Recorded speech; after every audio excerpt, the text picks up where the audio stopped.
ओम नमः शिवाय। आपका दिन मंगलमय हो और भगवान उमा शंकर की कृपा और आपके परिवार पर सदा सर्वदा बनी रहे। आज की वीडियो में हम महाशिव पुराण विदेश्वर संहिता का 6ठे से 10वें अध्याय का श्रवण व कीर्तन करेंगे। उम्मीद करती हूँ वीडियो आप। ओम नमः शिवाय। महाशिव पुराण विदेश्वर संहिता अध्याय 6 ब्रह्मा विष्णु युद्ध। नंदीश्वर बोले, पूर्व काल में श्री विष्णु अपनी पत्नी श्री लक्ष्मी जी के साथ शेषशैया पर शयन कर रहे थे। तब एक बार ब्रह्मा जी वहां पहुंचे और विष्णु जी को पुत्र कहकर पुकारने लगे। पुत्र उठो, मैं तुम्हारा ईश्वर तुम्हारे सामने खड़ा हूँ। ये सुनकर विष्णु जी को क्रोध आ गया। बोले, पुत्र तुम्हारा कल्याण हो, बस कैसे आना हो। कहने लगे, मैं तुम्हारा रक्षक हूँ, सारे जगत का पितामह हूँ, सारा जगत मुझ में निवास करता है। तू मेरी नाभि कमल से प्रकट होकर मुझसे ऐसी बातें कर रहा है। इस प्रकार दोनों में विवाद होने लगा। को प्रभु कहते कहते एक दूसरे का वध करने को तैयार हो गए। हंस और गरुड़ पर दोनों ब्रह्मा जी के वक्षस्थल में विष्णु जी ने अनेकों अस्त्रों का प्रहार करके उन्हें व्याकुल कर दिया। इससे कुपित हो ब्रह्मा जी ने भी पलटकर उनके पारस्परिक आघातों से देवताओं में हलचल मच गई। वे घबराए और त्रिशूलधारी भगवान शिव के पास गए। शिव अपनी सभा में उमा देवी सहित सिंहासन पर विराजमान थे और मंद मंद मुस्कुरा रहे थे। ओम नमः शिवाय। महाशिव पुराण विदेश्वर संहिता अध्याय 7 शिव निर्णय।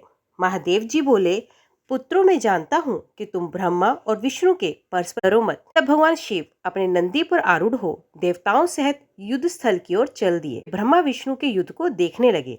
उन्हें जब ये ज्ञात हुआ तो मारने की इच्छा से महेश्वर और पाशुपात अस्त्रों का प्रयोग करने जा रहे हैं के लिए महाअग्नि तुल्य ब्रह्मा और विष्णु के मध्य खड़े हो गए।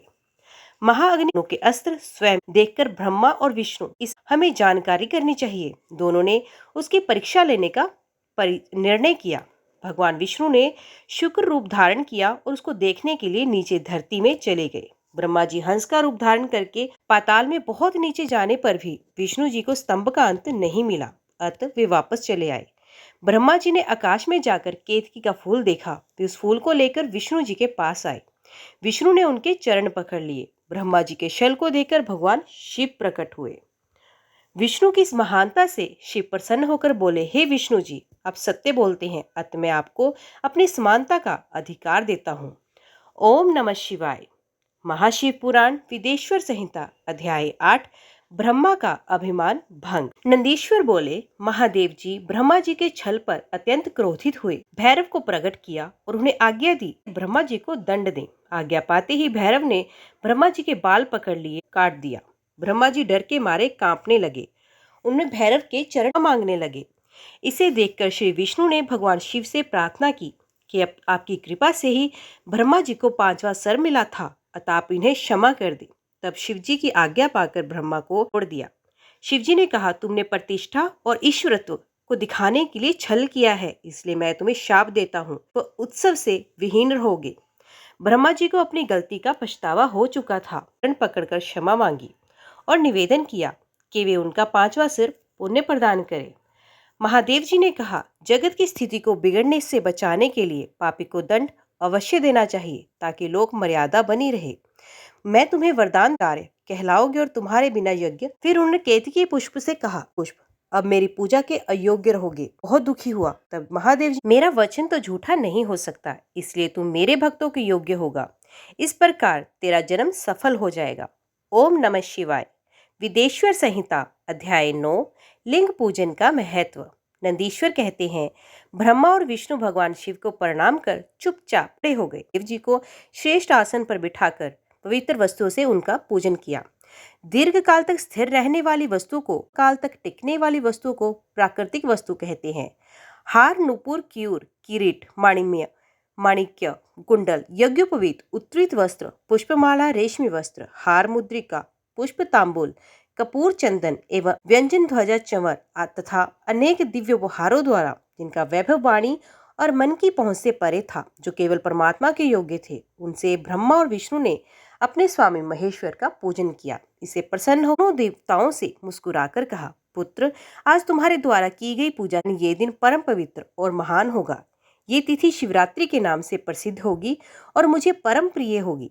इस दिन जो मनुष्य मेरे लिंग अर्थात निराकार रूप की या मेरी मूर्ति अर्थात साकार रूप की दिन रात निराहार रहकर अपनी शक्ति के अनुसार निश्चल भाव से यथोचित पूजा करेगा, वे मेरा परम प्रिय भक्त होगा। पूरे वर्ष भर निरंतर मेरी पूजा करने पर जो फल मिलता है, वे फल शिवरात्रि जैसे पूर्ण चंद्रमा का उदय समुद्र की वृद्धि का अवसर है, उसी प्रकार शिवरात्रि की तिथि मेरे धर्म की वृद्धि का समय है। अपना काम मंगल में उत्सव होना चाहिए। मैं मार्गशीर्ष मास में आद्रा नक्षत्र से युक्त पूर्णमासी या प्रतिपदा को ज्योतिर्मय स्तंभ के रूप में प्रकट हुआ था। इस दिन जो भी मनुष्य पार्वती सहित मेरा दर्शन करता है अथवा मेरी मूर्ति या लिंग की झांकी निकालता है, वे मेरे लिए कार्तिकेय से भी अधिक प्रिय होगा। इस शुभ दिन मेरे दर्शन मात्र से पूरा फल प्राप्त होता है। यदि दर्शन के साथ मेरा पूजन भी किया जाए कि वाणी द्वारा उसका वर्णन नहीं किया जा सकता। लिंग रूप हो गया था, अतः लिंग के नाम से प्रसिद्ध हुआ। जगत के लोग इसका दर्शन और पूजन कर सके, इसलिए ये अनादि और अनंत ज्योति स्तंभ अथवा ज्योतिर्मय लिंग अत्यंत छोटा हो जाएगा। ये लिंग सब प्रकार के भोग सुलभ कराने वाला तथा भोग और मोक्ष का एकमात्र साधन है। इसका दर्शन जन्म आने वाला है।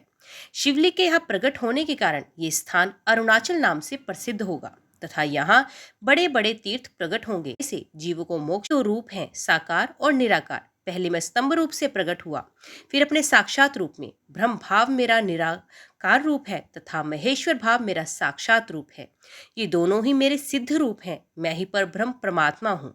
जीवों पर अनुग्रह करना मेरा कार्य है। मैं जगत की वृद्धि करने वाला होने के कारण ब्रह्म कहलाता हूँ। सर्वत्र स्थित होने के कारण मैं सबकी आत्मा हूँ। स्वर्ग से लेकर अनुग्रह तक जो जगत संबंधी 5 कृत्य हैं, ये सदा मेरे ही हैं।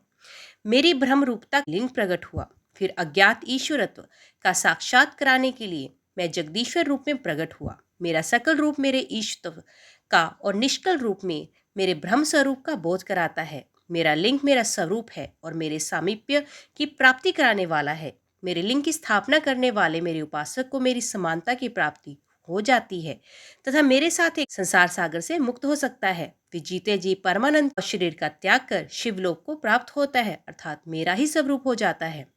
मूर्ति कौन है? शिव तत्व के अनुशीलन से सक्षम नहीं है। ओम नमः शिवाय। विदेश्वर संहिता अध्याय 10 प्रणव एवं पंचाक्षर मंत्र की महत्ता। ब्रह्मा और विष्णु ने पूछा, प्रभु सृष्टि आदि 5 कृत्यों के लक्षण क्या हैं? ये हम दोनों को बताइए। भगवान शिव बोले, मेरे कर्तव्य को समझना अत्यंत गहन है। सृष्टि, पालन, संहार, तिरोभाव और अनुग्रह मेरे जगत संबंधी 5 कार्य हैं जो नित्य सिद्ध हैं। संसार की रचना का आरंभ सृष्टि कहलाता है। मुझसे पालित होकर सृष्टि का सुस्थिर रहना उसका पालन है। उसका विनाश ही संहार है, तिरोभाव कहते हैं। इन सब से छुटकारा मिल जाना ही मेरा अनुग्रह अर्थात मोक्ष है। ये मेरे 5 कृत्य हैं। सृष्टि आदि 4 कृत्य संसार का विस्तार करने वाले हैं। 5वां कृत्य मोक्ष है। मेरे भक्तजन इन 5 कार्यों को 5 भूतों में देखते हैं। सृष्टि धरती पर, स्थिति जल में, संहार अग्नि में और अनुग्रह आकाश में स्थित है। पृथ्वी से सबकी सृष्टि होती है, जल से वृद्धि होती है, आग सबको जलाती है, वायु एक स्थान से दूसरे स्थान ले जाती है और आकाश सबको अनुग्रहित करता है। इन 5 कृत्यों का भार वहन करने के लिए मेरे 5 मुख हैं। 4 दिशाओं में मेरे 4 मुख और इनके बीच में 5वां मुख है। पुत्रों से प्रसन्न कर सृष्टि और पालन 2 कार्य प्राप्त किए हैं। इस प्रकार मेरी विभूति स्वरूप रुद्र और महेश्वर ने संहार और तिरोभाव कार्य मुझसे प्राप्त किए हैं। मैं स्वयं प्रदान करता हूँ। स्वरूप भूत मंत्र का उपदेश किया है जो ओंकार रूप से प्रसिद्ध है। ये मंगलकारी मंत्र है। सर्वप्रथम मेरे मुख से ओंकार प्रकट हुआ जो मेरे स्वरूप का बोध कराता है। इसका स्मरण ही सदा स्मरण होता है। मेरे उत्तरवर्ती मुख से अकार का, पश्चिम मुख से उकार का, दक्षिण मुख से मकार का, पूर्ववर्ती मुख से बिंदु का तथा मध्यवर्ती मुख से नाद का प्रकटीकरण हुआ है। इस प्रकार इन 5 अवयवों से ओंकार का विस्तार हुआ। इन 5 अवयवों ने पर प्रणव ओम नामक अक्षर उत्पन्न हुआ। जगत में उत्पन्न सभी स्त्री पुरुष इस प्रणव मंत्र शिव शक्ति दोनों पंचाक्षर मंत्र ओम नमः शिवाय की उत्पत्ति हुई है। उतक है। इस पंचाक्षर मंत्र से मात्र का वर्णन प्रकट हुए हैं जो 5 भेद वाले हैं।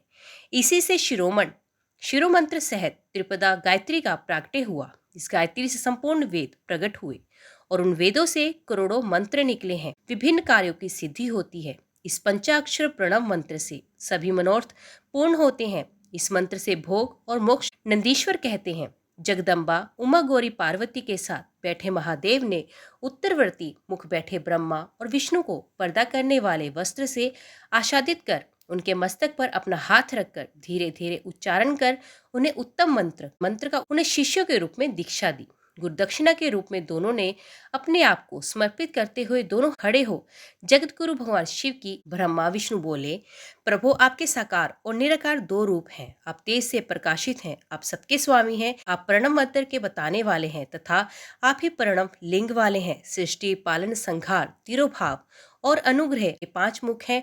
आप ही परमेश्वर हैं, आप सबकी आत्मा है, आप ब्रह्म हैं। आपके गुण और शक्तियां अनंत हैं, आपको नमस्कार करते हैं। इन पंक्तियों से स्तुति करते हुए गुरु महेश्वर को प्रसन्न कर ब्रह्मा और विष्णु ने उनके चरणों में प्रणाम किया। महेश्वर बोले, आद्रा नक्षत्र में चतुर्दशी को यदि इस प्रणव मंत्र का जप किया जाए तो ये अक्षय फल देने वाला है। सूर्य की संक्रांति में महाआद्रा नक्षत्र में एक बार किया प्रणव फल देता है। मृगशिरा नक्षत्र का अंतिम भाग तथा पुनर्वसु का शुरू का भाग पूजा होम और तर्पण के लिए सदा आद्रा के समान ही है। मेरे लिंग का दर्शन प्रातःकाल अर्थात मध्याह्न से पूर्व काल में करना चाहिए। मेरे दर्शन पूजन के लिए चतुर्दशी तिथि उत्तम है। पूजा करने वालों के लिए मेरी मूर्ति और लिंग दोनों समान है। इनका स्थान ऊंचा है, इसलिए मनुष्यों को शिवलिंग का ओम मंत्र से मूर्ति का पंचाक्षर मंत्र से पूजन करना चाहिए। शिवलिंग की स्वयं स्थापना करवाकर उत्तम द्रव्यों से पूजा करने से मेरा पद सुलभ होता है। इस प्रकार दोनों शिष्यों को उपदेश देकर भगवान शिव अंतर्ध्यान हो गए। ओम नमः शिवाय। आज की वीडियो में बस इतना ही। वीडियो आपको पसंद आई होगी। वीडियो पसंद आई हो तो वीडियो को लाइक और चैनल को सब्सक्राइब जरूर कीजिएगा। तो मिलते हैं अगले अध्याय के साथ। तब तक के लिए देखते व सुनते रहिए। जय मां कंजक, जय माता दी।